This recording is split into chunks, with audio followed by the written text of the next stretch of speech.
সালামু আলাইকুম। গতকালকে খামারের মাঝে আমরা বড় ধরনের একটা সারস পাখি পাই। গতকালকে যেহেতু জ্বর হইছে, জ্বরের সাথে, সাথে এই সারস পাখিটা পুকুরের নেত্রে ঢুকে গেছিল।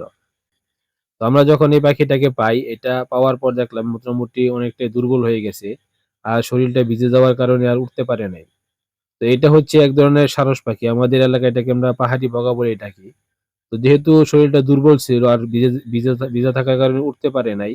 তো আমরা এটাকে এনে আমাদের ছাগলে করে রেখে দিয়েছিলাম যেন শরীরটা শুকানোর পর আর একটু দুর্বলতা কাটার পর যেন চলে যেতে পারে।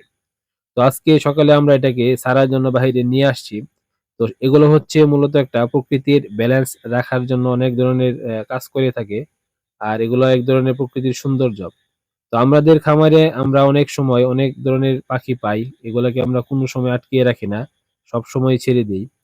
তো যেহেতু এগুলো হচ্ছে প্রকৃতির একটা সৌন্দর্য, আমরা যদি এগুলাকে আস্তে, আস্তে নষ্ট করতে থাকি, তাহলে অন্যান্য পশু-পাখির মতো হয়তোবা এগুলো একসময় আস্তে, আস্তে বিলুপ্তি হতে থাকবে।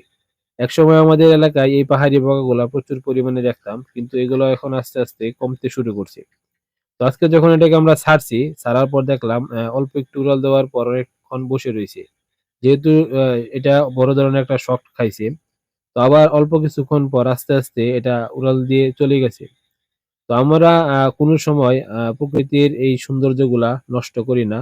হয়তোবা ইনশাআল্লাহ ভবিষ্যতে আমাদের দ্বারা এরকম কোনো ক্ষতি হবে না।